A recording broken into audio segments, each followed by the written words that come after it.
역대급 장마라고 하는데 여러분들은 전부 안전하고 건강하신지 모르겠네요.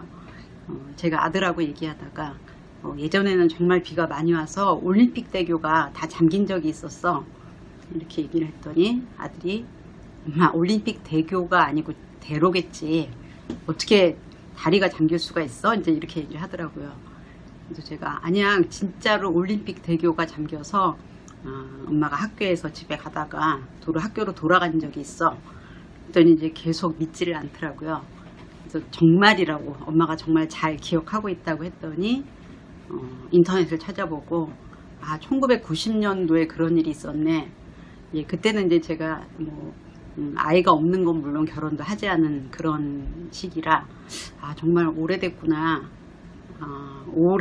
오래 지나다 보니까 또 비슷한 일이 반복되기도 하는구나 이제 이런 생각이 들었는데 당시에는 이제 한강다리가 많이 물에 잠기고 정말 수재도 어마어마하게 났던 기억이 납니다. 예, 어쨌든 빨리 비가 그치고 좀 날씨도 쨍해지고 피해를 입으신 분들도 복구가 빨리 됐으면 합니다. 예, 오늘은 언어 발달에 대해서 좀 이야기를 해볼까 해요. 며칠 전에 제 남동생이 손주 영상이라면서 이제 동영상을 보내왔는데 아기가 이제 8개월 반쯤 됐다고 하더라고요. 그래서 이제 한참 예쁠 때잖아요. 그래서 이제 아기가 아장아장 걷기도 하고 웃기도 하고 이제 그런 동영상을 보내왔는데 진짜 이제 옛날 생각이 나면서 진짜 아기들이 예쁘구나. 내가 그때 정말 콩깍지가 씌울만 했구나. 이제 이런 느낌이 들었어요. 저희 첫째 딸아이를 낳고는 정말 하나하나 신기하잖아요. 웃을 때도 신기하고 잘 때도 신기하고 하품을 하는 것도 너무 귀엽고 그래서 이제 그 당시에 큰 마음을 먹고 소니 캠코더를 샀던 기억이 나요. 그래서 당시에 캠코더에는 이렇게 조그만 비디오 테이프를 끼워서 이제 촬영을 하고 또 이제 그거를 켜서 이제 볼 수 있었는데 그게 이제 굉장히 쌓여갔죠. 근데 쌓여가다 보니까 애는 크는데 별로 볼 기회가 없더라고요. 그래서 그 다음에 이제 비디오 테이프 시대로 넘어갔는데 그 조그만 캠코더 테이프는 따로 보는 그 도구가 없다 그래서 당시에 또 큰 돈을 주고 작은 캠코더 테이프를 이렇게 큰 비디오 테이프로 이제 옮겨 담는 작업을 했는데 예, 그 다음에는 한 번도 안 본 것 같아요. 솔직히 그 다음에는 다시 그거를 CD로 보내고 이제 지금 같으면 이제 동영상 파일로 저장을 했겠죠. 근데 이제 어느 순간 크다. 애들 당연히 크는 거 아니야? 이런 마음이 들면서 커가는 게 그렇게 신기하게 느껴지지는 않았던 것 같아요. 둘째 같은 경우엔 더더구나. 아니 저맘때쯤이면 걷지, 저맘때쯤이면 말하지, 이제 이런 느낌이 들어서 이렇게 그냥 풀이 자라나는 것처럼 이제 아이를 지켜봤던 것 같아요. 근데 이제 너무 오랜만에 이제 그런 갓난 아이에서 걸음마 그 사이에 이 아이를 보니까 참 신기하고 예뻤습니다. 근데 이제 그 동영상을 보다가 제가 직업병이 발동했어요. 이제 아이가 분명히 8개월 반이라고 했는데 이렇게 한 3걸음을 걷더라고요. 그래서 제 8개월 반 맞아? 너무 빨리 걷는 거 아니야? 근데 이런 생각이 들었어요. 제가 아는 바로는 아이들이 첫 걸음을 떼는 건 12개월 전후로 알고 있거든요. 그래서 돌 전후로 해서 걷는다. 그 다음에 늦으면 15개월까지 걸으면 정상 발달이다. 이제 이렇게 알고 있는데 8개월 반이라니까 너무 빠른 거예요. 그래서 이제 제가 뭘 잘못 봤나 하고 이제 다시 카톡을 이렇게 쭉 올려서 봤는데 8개월 반이 맞더라고요. 그래서 얘는 아마 나중에 커서 축구 선수가 되겠다, 마라톤 선수가 되겠다, 이제 이런 생각이 들었는데요. 이렇게 이제 아이를 키우면서 이 아이가 지금 자기 나이에 잘 맞게 크고 있는지 하는 거는 정말 엄마들의 큰 관심사인 것 같아요. 그래서 처음에 아이를 낳으면 몸무게하고 키를 재죠. 특히 이제 얘는 몇 킬로로 났어, 몇 킬로로 났어 이런 얘기를 하는데 저도 이제 첫째는 3.2kg로 낳고 둘째는 3.4kg. 정상이에요 하는 그 숫자가 아직도 이제 되게 강렬한가 봐요. 이제 몇 킬로까지 다 기억을 하는 거 보면 그 다음에는 이제 소아과에 갈 때마다 원령하고 정상 몸무게, 키 이제 이렇게 있으니까 애를 이렇게 저울에다가 올려놓고 그다음에 키를 어떻게 되지 이렇게 생각했던 것 같아요. 애가 이렇게 오그리고 있는데 이렇게 막 팔다리를 막 쫙 잡아당기면서 키를 쟀던 기억도 납니다. 그리고 이제 소아과 애를 안고 있으면 이제 옆에 애를 보고 걔는 몇 킬로예요? 뭐 애가 빠르네요. 이제 이런 얘기를 했던 것 같은데 네, 제가 이제 정신과에서 일하면서 그냥 신체 발달은 당연히 되는 거지 뭐 하는 그런 마음이 들고 네, 이제 언어 발달, 인지 발달 이런 것에 어려움을 겪는 애들을 이제 훨씬 많이 만나게 됐습니다. 그러다 보니까 뭐 우연히 만나거나 뭐 지나가다가 본 애들도 왜 말을 저렇게 짧게 하지? 단어가 왜 저렇게 단순하지? 뭐 이런 이제 직업병 스위치 같은 게 하나 생겼습니다. 그래서 이제 그 동생 손주도 좀 커가면서 운동 발달이 이렇게 빠른데 언어 발달도 빠를까? 좀 지켜봐야지 이제 이런 마음이 들었습니다. 자, 언어 발달은 그냥 어느 순간 말을 하네 라고 느끼고 말이 늘어난다 뭐 이제 이렇게 우리가 겉보기에는 쭉 이렇게 스무스하게 가는 것 같지만 사실 굉장히 중요한 발달의 한 어떤 영역이고 특히 의사소통과 사회적 능력에서는 이게 언어 발달이 이루어지지 않으면 의사소통이 안 된다라고 할 정도로 이제 소통의 중심적인 능력이 되죠. 그냥 대부분의 아이들이 다 정상적으로 언어 발달을 하기 때문에 뭐 특별히 늦지 않는 경우에는 사실 그냥 때가 돼서 말을 하겠지 이렇게 생각하실 것 같아요. 그리고 이제 이 언어 발달이라는 건 미리 뇌에 장착되어 있는 프로그램이기 때문에 특별한 자극이 막 추가적으로 주어지지 않아도 애들은 언어를 배웁니다. 그 많은 분들이 너무 TV만 보여주면 너무 스마트폰을 많이 보여주면 아이의 언어 발달에 지장을 받지 않을까 하고 걱정하는 분들이 있는데요. 이 뇌에 탑재된 프로그램이라는 건 워낙 강력해서 얘를 이렇게 정글에다 갖다 놓고 늑대 울음소리만 들려준다거나 사람이 없는 빈방에 TV만 틀어주는 게 아니라면 뭐 사실은 그렇게 크게 외부 환경에 영향을 이제 받지는 않습니다. 자, 그러면 언어 발달이 제대로 이루어지고 있는지 그거는 어떻게 알 수 있을까요? 사실은 요즘은 인터넷만 찾아보면 뭐 정상 언어 발달 하면은 몇 개월에 뭘 하고 몇 개월에 뭘 하고 이제 뭐 이런 게 다 있기 때문에 이제 그 표만 대조해 봐도 우리 애가 잘 크고 있네 이제 이런 거를 알 수 있을 텐데요. 그래도 모처럼 한번 어린아이를 키우시는 분들은 이번 기회에 확인을 해 보시면 좋을 것 같습니다. 자, 의미 있는 언어 표현은 돌 무렵에 시작이 됩니다. 그냥 그전에는 처음에 소리를 냈다가 뭐 울음소리, 옹알이, 그 다음에 뭔가 말인 것 같기도 하고 아닌 것 같기도 하고 뭐 이제 그런 소리를 쭉 내면서 이제 발성기관이 발달을 하죠. 그러면서 엄마, 아빠, 물 이런 쉬운 말을 처음 하는 때가 돌 무렵입니다. 근데 엄마, 아빠 이렇게 말을 하지는 않아요. 그래서 가끔 이제 제가 그 평가를 하다 보면 얘가 첫 단어를 언제 말했나요? 라고 할 때 뭐 6개월, 7개월 이렇게 말씀하시는 분이 있는데 사실은 이제 의미 있는 단어라는 건 대상과 단어가 맞아야 되거든요. 그러니까 엄마를 보고 엄마, 아빠를 보고 아빠 이렇게 해야 되는 거지 맘맘맘마 이렇게 하는 거는 사실 의미 있는 단어는 아니에요. 그러니까 돌 무렵에 엄마를 보고 딱히 엄마라고 정확하게 발음하기는 어려워. 그게 뭐 맘맘마 하는데 엄마를 볼 때 주로 그 말을 한다든지 아빠를 볼 때 빠빠빠하라고 하면은 네, 그때 이제 처음 의미 있는 단어를 말한다고 하고요. 근데 이제 이런 단어를 먼저 말하는 건 뭐 딱히 특별하게 엄마를 사랑해서 혹은 아빠를 사랑해서 뭘 먼저 말하는 건 아니에요. 우리의 발성기관이 소리내기 좋은 좀 쉬운 단어를 먼저 말을 하게 되는 거죠. 그래서 이제 부부 중에는 얘가 엄마를 먼저 했어, 아빠를 먼저 했어 하고 서로 다투시는 분도 있는데요. 그냥 아무런 의미가 없습니다. 그냥 우연히 미음 발음을 먼저 하거나 우연히 비읍 발음을 먼저 했다 라고 이해하시면 되고요.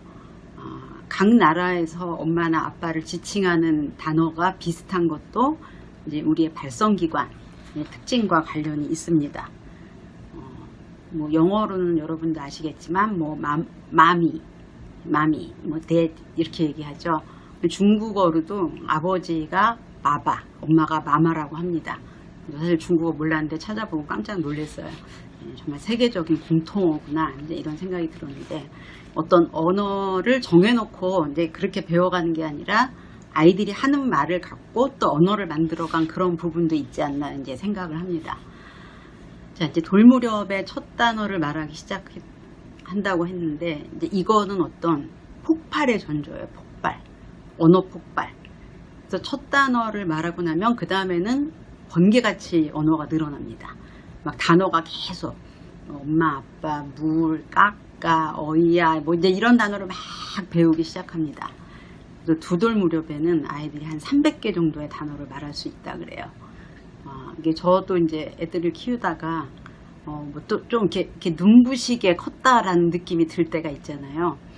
제 조카가 저희 딸보다 3살이 많은데, 어느 날 이제 동생이 조카를 데리고 왔는데 뭐 냠마 이렇게 얘기를 하더라고요. 그래서 쟤 뭐라 그러는 거야? 그랬더니 양말을 냠마 이렇게 하더라고요. 근데 양말이라는 게 굉장히 발음하기 어려운 말이거든요. 근데 그거를 이해하고 양말의 모양을 알고 비슷하게 따라한다는 게 정말 신기했어요. 그리고 이제 조카 이름이 이제 지연인데, 자기를 지칭할 때 어니 이렇게 얘기를 한대요. 그러니까 지연이가 할 때 앞에 것까지는 다 못 붙이고 그냥 자기가 알아듣는 부분만 붙이죠. 저희 딸은 이제 이렇게 말하고 관련돼서 이제 되게 아직도 놀리는 그런 일화가 있는데, 한 번은 이제 수영장에 데리고 갔어요. 수영장에 데리고 가면 이제 튜브가 있잖아요. 그래서 저거 뭐야? 이렇게 해서 튜브 이렇게 얘기했어요. 튜브 맞죠? 그랬더니 트뷰 이렇게 하더라고요. 그래서 아니 튜브 그랬더니 트부 이렇게 한 5-6번 한 것 같아요. 결국 그날은 튜브라는 단어를 못하고 끝났습니다. 그 다음에 이제 튜브에 대해서 얘기하지 않았으니까 지금은 잘 발음할지 모르겠는데, 지금도 그 얘기를 하면 굉장히 싫어합니다. 엄마는 맨날 놀린다고. 저희 아들 같은 경우는 좀 언어의 완벽주의인가? 뭐 이런 행동들을 보였어요. 이렇게 자기가 새로운 단어를 하나 익히면 이렇게 말을 안 합니다. 말을 안 하고 저기 구석에 가서 혼자 말을 해봐요. 그래서 그 말의 발음을 틀리지 않고 할 수 있을 때 이제 와서 하더라고요. 그래서 얘는 되게 독특하다 이런 생각이 들었는데, 좀 언어 발달이 빠른 편이었던 것 같고 발음도 분명하게 성장했던 것 같아요. 근데 이제 사춘기를 지나니까 표현력이 엄청 떨어지더라고요. 표현력도 떨어지고 말도 줄고 굉장히 간단한 것만 해요. 엄마 배고파. 뭐 먹지? 뭐 이런 말들만 합니다. 그래서 남자의 언어 발달은 좀 다른가? 이제 이런 생각을 하고 있는데요. 뭐 어쨌든 말이 어떻게 이렇게 발달해 왔는지 이렇게 돌이켜 보니까 재미있는 기억들이 이제 많이 떠올랐어요. 자, 이렇게 단어가 한 300개 정도 축적되는 동안 언어 발달이라는 게 이렇게 단어만 늘어나는 건 아닙니다. 두 돌이 되면 어떤 화학적 변화가 일어나게 돼요. 그러니까 단어를 계속 늘리던 애들이 마치 2차원에서 3차원이 가듯이 이제 문장을 말하기 시작합니다. 그러니까 뭐 셔츠, 바지, 양말, 깎아도 이제 이렇게 무슨 새우깡, 무슨 깡 이제 하고 다 어마어마한 얘가 단어를 아는구나 라고 한 다음에는 굉장히 쉬운 단어지만 놀라운 변화를 일으키게 돼요. 문장을 말한다는 거죠. 엄마 물 줘. 엄마 어이야 가자. 아니 그거 내 거야. 자, 이런 식으로 단어 자체는 어렵지 않지만 문장을 구성하게 됩니다. 그러니까 2차원에서 3차원으로 넘어가게 되는 거죠. 자, 요 변화는 한 2돌 무렵에 시작이 됩니다. 그래서 사실 언어가 늦은 아이들 중에는 단어가 쭉 발달하다가 첫 단어가 늦은 아이도 있지만 첫 단어가 제때 했어도 2돌 무렵에 문장을 구성하기 시작해서 그 문장이 점점 복잡해져야 되는데, 이제 그 단계에서 이제 발달이 지연되는 아이들도 꽤 많아요. 그래서 처음에는 한 2-3단어 정도로 이제 문장을 만들어요. 물 줘, 어이야 가자. 이게 어이야 물 하고 이제 다르지 않게 들릴 수 있는데, 이건 어마어마한 변화다. 애들 머릿속에서는 지금 스파크를 일으키면서 언어 중추가 발달한다. 뭐 이제 이렇게 이해하시면 될 것 같아요. 자, 그 다음에 이제 말이 점점 더 길어지죠. 뭐 쫑알쫑알쫑알 뭐 어쩌고저쩌고 하고 계속 물어보고. 네, 이제 애들은 지금 처음 걸을 때처럼 넘어져도 무수히 일어나서 또 걷고 또 걷는 것처럼 말을 끊임없이 이제 시연하는 단계가 옵니다. 뭐 하루 종일 엄마 저게 뭐야? 엄마 이건 뭐야? 이건 왜 그래? 이런 질문을 하게 되죠. 그래서 이제 처음엔 좀 귀엽기도 하고 신기하기도 한데 이제 이쯤 되면 이제 두통이 옵니다. 아니 그만 좀 물어봐. 아까 말해줬잖아. 설명 다 해줬잖아. 이제 이렇게 하면서 이제는 좀 입을 막으려는 실랑이가 시작되는데요. 이거는 이제 억지로 막을 수도 없어요. 왜냐하면 얘는 이걸 연습하는 거거든요. 우리가 뭐든지 잘하기 위해서는 끊임없이 부단하게 연습을 반복하잖아요. 자, 이때 엄마가 좀 이 시기를 쉽게 넘어가는 요령은 하나하나 다 생각하고 대답해 줄 필요가 없다는 거예요. 그러니까 엄마 이건 뭐야? 아 이거는 이거고 이거고 이거야. 그럼 좀 이따가 엄마 이건 뭐야? 아니 엄마가 아까 말해줬잖아 하고 또 약간 다르지만 뭐 좀 비슷한 말로 설명을 해줍니다. 그럼 또 물어봐요. 그럼 얘가 이걸 잘 이해를 못했나 하고 또 대답을 해줍니다. 그래서 언제까지 내가 대답을 해줘야 되지? 라고 생각하실 수 있는데 그 내용 하나하나를 아이가 배우는 단계는 아니에요.